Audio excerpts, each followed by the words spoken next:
नमस्कार, मी वृंदा. आता मी नाशिकला माझ्या पती आणि 2 मुलांसोबत राहते आहे. ही कथा तेव्हाची आहे जेव्हा मी 15-16 वर्षाची होते. साल 1970. माझे माहेर आणि बालपण कोल्हापूरमधील खेड्यात गेले.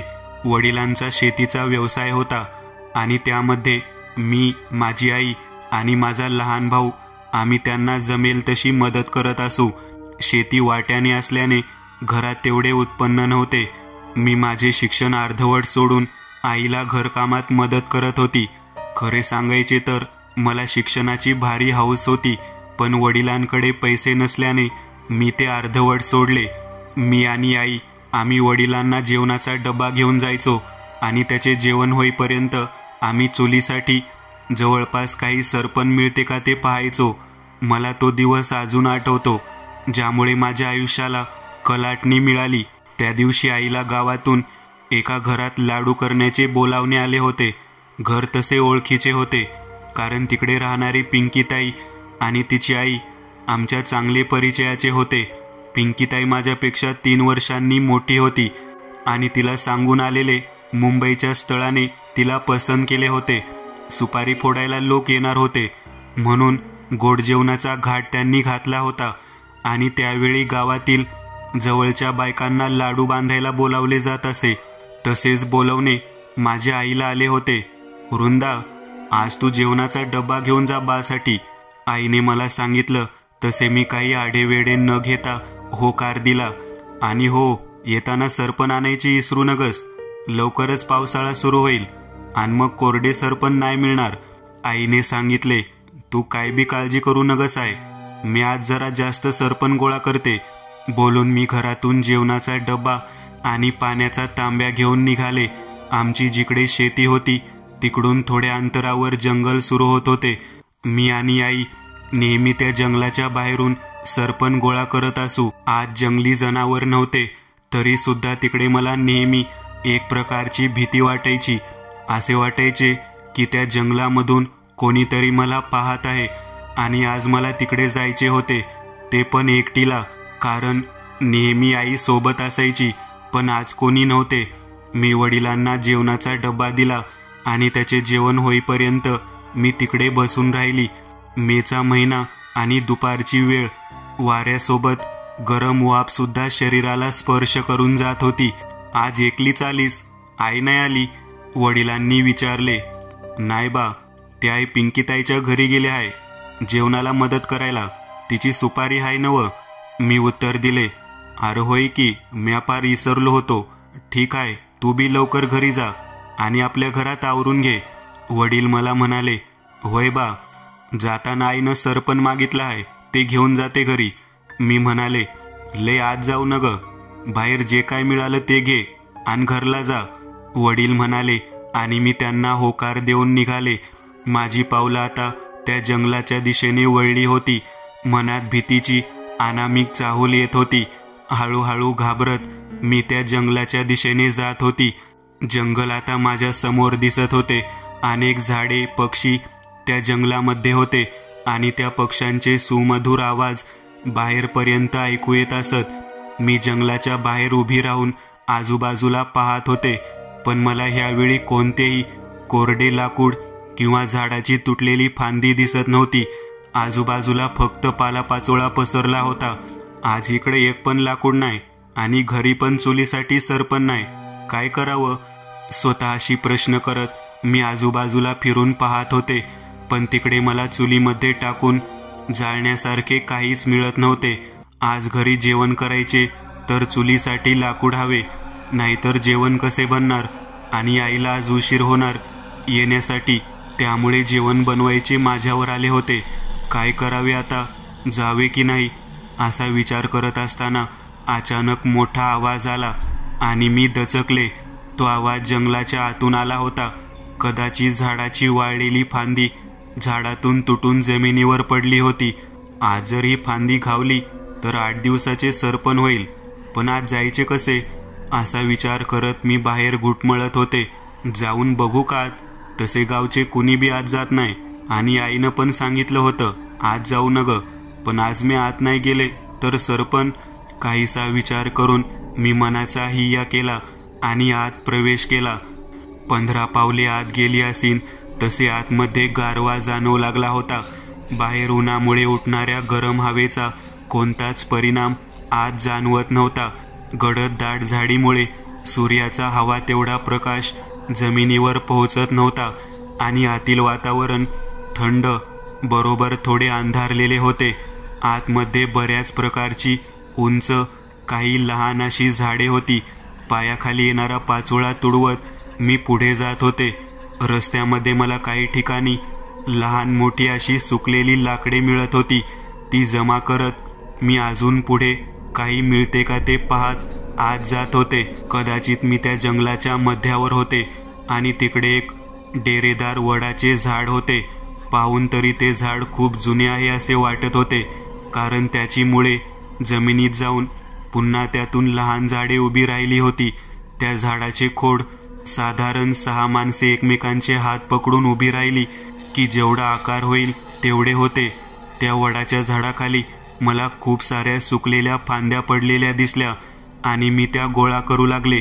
माझ्यावर कोणीतरी नजर ठेवून मला पाहत आहे की काय अशी जाणीव मला त्या झाडाकडे पाहून झाली आणि मी एकदा त्या वडाच्या झाडाकडे पाहून पुन्हा लाकडे गोळा करू लागली. अचानक काहीतरी वाऱ्याच्या गतीने वडावरून माझ्या दिशेने आले आणि माझ्यात प्रवेश करते झाले. तसे मला काही कळण्याच्या आत मला गुंगी आली आणि मी बेशुद्ध झाले. बया, पोर अजून कशी काय नाही आली घराला?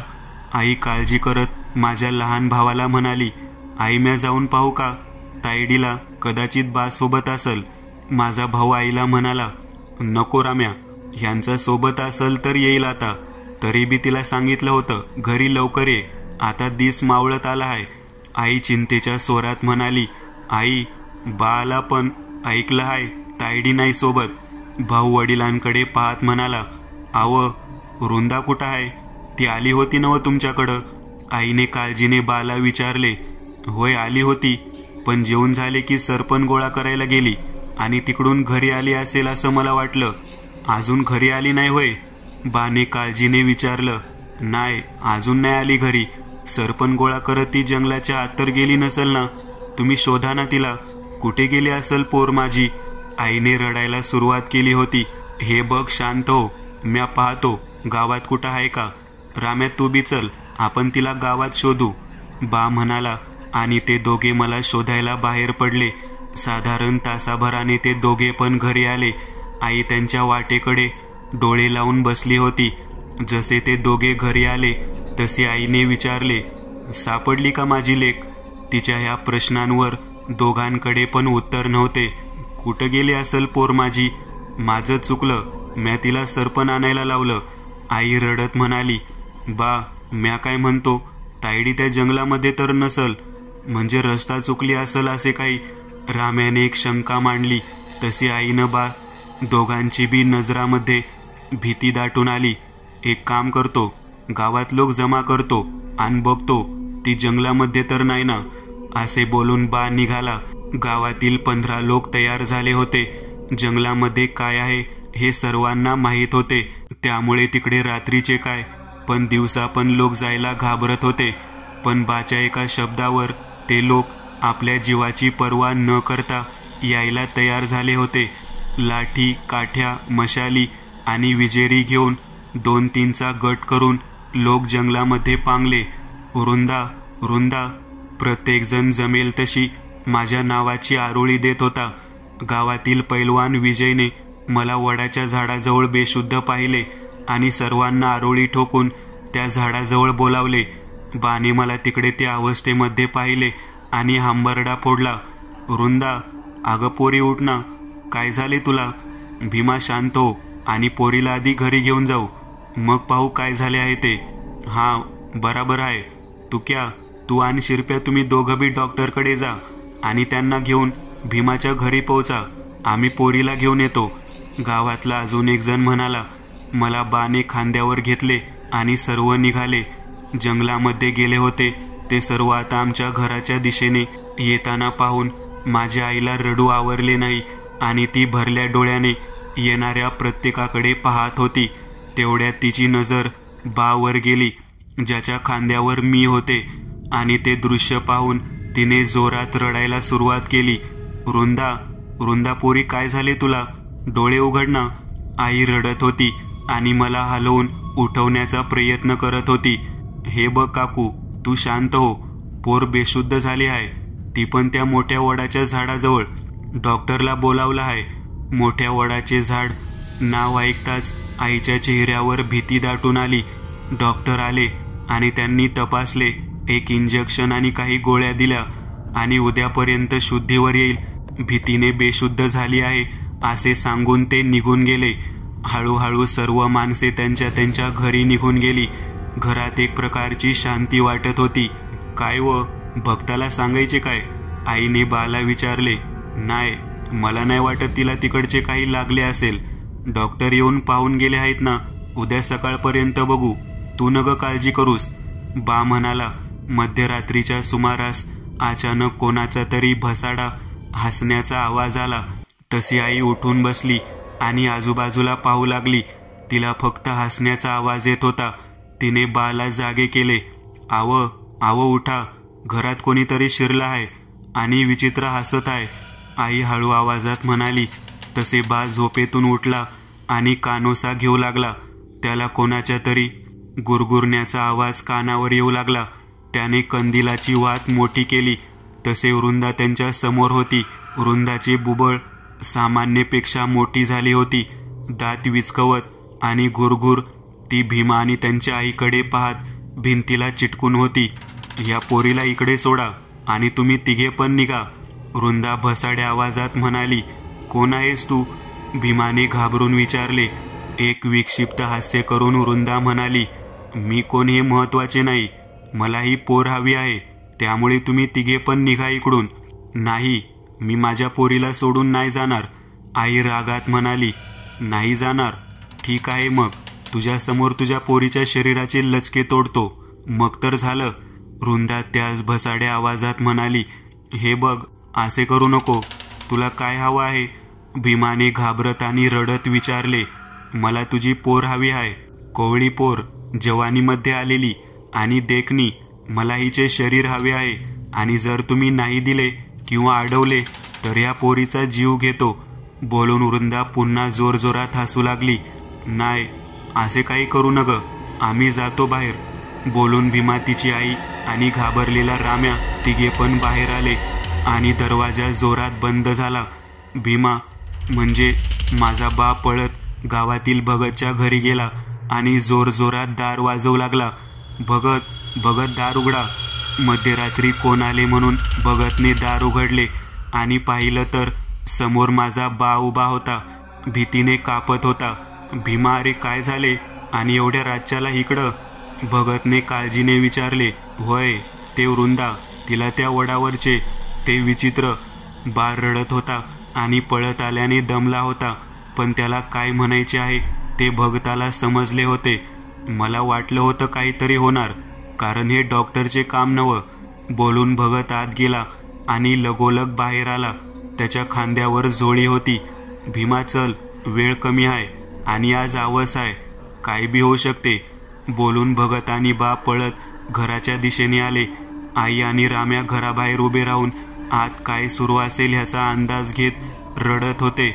वहिनी, तुम्ही काळजी करू नका, म्या पाहतो, बोलून भगतने दरवाजा जोरात ढकलला. समोर जमिनीवर मी बेशुद्ध होतो आणि माझ्यावर एक काळी सावली ओनवी झाली होती. जसे दरवाजा उघडला तसे ती काळी सावली ते पुन्हा माझ्या शरीराचा ताबा घेतला. कोण आहेस रे तू आणि इकडं काय करतोस? वृंदाने भक्ताला भसाड्या आवाजामध्ये विचारले. मी कोण आहे हे नंतर पाहू, आधी तू कोण आहेस ते सांग, भगतने आवाज चढवत विचारले. म्या कोण आहे ते लवकर समजल तुला, असे बोलून वृंदाने भगतवर हल्ला केला, पण तो भगतने चुकवला आणि मंत्र म्हणू लागला. सांग लवकर, कोण आहेस तू? भगत पुन्हा गरजला आणि भंडारा अंगावर फेकला. जसे भंडारा अंगावर पडला, माझ्यातील तो तडफडून उठला आणि जोरजोरात ओरडू लागला. ए, परत फेकू नकोस, नाहीतर काय? कोण आहेस ते सांग, भगतने पुन्हा विचारले. सांगतो, म्या मुकेश आहे, म्या एक दरोडेखोर होतो, गावात दरोडा टाकून आम्ही वाटण्या करण्यासाठी जंगलामध्ये थांबलो आणि माझ्या साथीदारांनी माझा खून केला आणि माझा हिस्सा घेऊन फरार झाले. तेव्हापासनं मी त्या वडाच्या झाडावर होतो. आज या पोरीला पाहिलं आणि माझ्यातली वासना जागी झाली. आता काय बी झाले तरी या पोरीचे शरीर म्या नाही सोडणार. वृंदा भसाड्या आवाजात म्हणाली. कसा नाही सोडत पाहतो मी. बोलून भगतने मंत्र म्हणायला सुरू केले. हे बंद कर नाहीतर ह्या पोरीचा जीव घेईन. वृंदा त्याच भसाड्या आवाजात म्हणाली. भगतने माझ्या डोळ्यात काहीतरी वेगळेपण पाहिले आणि एक मंत्र म्हणून मला त्याने बेशुद्ध केले आणि बाहेर गेला. भीमा, हे काम माझ्याकडून नाही होणार, कारण मी जर जास्त जबरदस्ती केली तर तो पोरीला इजा करेल. भगत घाबरून म्हणाला. अरे देवा, भगत आता ह्यावर उपाय काय आहे की माझ्या पोरीला असे मरताना पाहू मी? बाळ रडत भक्ताला म्हणाला. नाही, ह्यावर उपाय आहे आणि तो उपाय इकडं नाही तर मटकेमध्ये आहे. म्हणजे म्या काही समजलो नाही. बा भगतकडं पाहून म्हणाला.